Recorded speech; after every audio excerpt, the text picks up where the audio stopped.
Let's mic देश का मिजाज साउथ। ये है let's mike more than radio. आप सुन रहे हैं दक्षिण भारत की खबरें।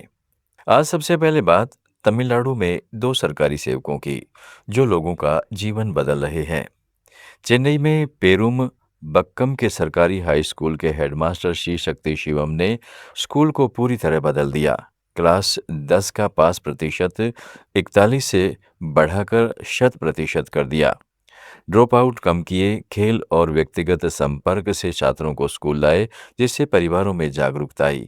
वहीं तिरुनेलवेली के अम्बा समुद्रम में क्लिनिक चलाने वाले युवा डॉक्टर आर अथिमारी मुरुधु गरीब मरीजों का मुफ्त इलाज या महज 5 से 30 रुपए में इलाज कर रहे हैं।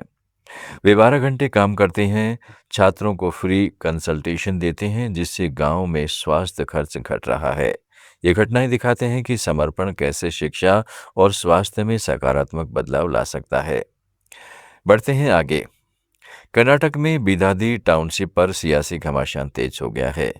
अब जनता दल सेकुलर ने 30 जुलाई से बिहारमंगला से बेंगलुरु के फ्रीडम पार्क तक पदयात्रा निकालने का ऐलान किया है, जिसमें पूर्व प्रधानमंत्री एच.डी. देवगौड़ा, केंद्रीय मंत्री एच.डी. कुमारस्वामी और निखिल कुमारस्वामी शामिल होंगे। यह विरोध बिदादी के आसपास प्रस्तावित ग्रेटर बेंगलुरु इंटीग्रेटेड टाउनशिप परियोजना के खिलाफ है, जिसे सरकार एआई पावर्ड स्मार्ट सिटी के रूप में विकसित करना चाहती है। बीजेपी भी इसी मसले पर पदयात्रा की तैयारी कर रही है। दोनों पार्टियां किसानों की उपजाऊ जमीन बचाने और जबरन अधिग्रहण के विरोध में एकजुट दिख रही है। कांग्रेस विधायक ने इसे पुरानी साजिश बताते हुए जेडीएस बीजेपी पर निशाना साधा। अब यह मुद्दा बेंगलुरु की भीड़ कम करने वाले विकास बनाम किसान हितों का है। प्रधानमंत्री नरेंद्र मोदी 1 अगस्त को आंध्र प्रदेश के भोगापुरम अंतर्राष्ट्रीय हवाई अड्डे का लोकार्पण करेंगे। मुख्यमंत्री चंद्रबाबू नायडू के नेतृत्व वाली टीडीपी सरकार ने इस ग्रीनफील्ड परियोजना को रफ्तार दी है और निर्माण कार्य अब अंतिम चरण में है। इसकी नींव भी 14 फरवरी 2019 को चंद्रबाबू नायडू ने ही रखी थी।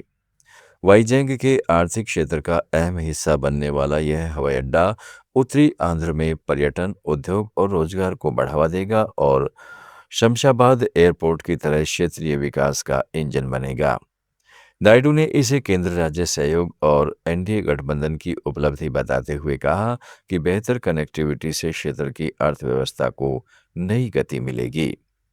तेलंगाना के मुख्यमंत्री रेवंत रेड्डी ने कहा है कि पिछली सरकार ने राज्य की सांस्कृतिक प्रतीकों का अपमान किया, जबकि कांग्रेस ने आंदोलन से जुड़े कवियों और नायकों का सम्मान दिया। हैदराबाद के पास घाट केसर में आंधे श्री स्मृति वनम के शिलान्यास समारोह में उन्होंने बेरोजगार युवाओं से अपील की कि वे नौकरियों के मुद्दों पर गलत प्रचार में न आए। उन्होंने दावा किया है कि सरकार ने 70,000 पद भरे हैं। बीआरएस पर तेलंगाना के आत्मसम्मान को ठेस पहुंचाने और भ्रष्टाचार के आरोप लगाते हुए उन्होंने कहा है कि लोकतांत्रिक भावना ऐसी राजनीति को दोबारा सत्ता में नहीं आने देगी। केरल कांग्रेस में सरकारी वकील नियुक्ति को लेकर विवादों की खबरों को खारिज कर दिया गया है। गृह मंत्री रमेश चन्नीथला ने कन्नूर में मीडिया से बातचीत में कहा है कि मुख्यमंत्री और केरल स्टूडेंट्स यूनियन के बीच कोई दरार नहीं है और पार्टी के अंदर किसी भी शिकायत का समाधान चर्चा से होगा। विवाद एक पूर्व एसएफआई नेता जियोना जेम्स को सरकारी वकील नियुक्त किए जाने पर उठा था, जिस पर छात्र संगठन ने आपत्ति जताई थी। चन्नीथला ने कहा है कि कांग्रेस में लेफ्ट की तरह बड़े झगड़े नहीं हैं और मुख्यमंत्री सतीशन सभी की बात सुनेंगे। पुडुचेरी विश्वविद्यालय के छात्रों की लंबी समय से चली आ रही परिवहन की मांग को पूरा करते हुए राज्यसभा सांसद एसफुसेलगना बाती ने स्थानीय क्षेत्र विकास निधि से 40 लाख रुपए की लागत से एक नई बस दान की है। इस बस को विश्वविद्यालय परिसर में एक समारोह में फ्लैग ऑफ किया गया, जिसमें कुलपति और वरिष्ठ अधिकारियों ने हिस्सा लिया। यह कदम छात्रों की सुविधा बढ़ाने और परिसर में आवागमन को बेहतर बनाने में मददगार साबित होगा।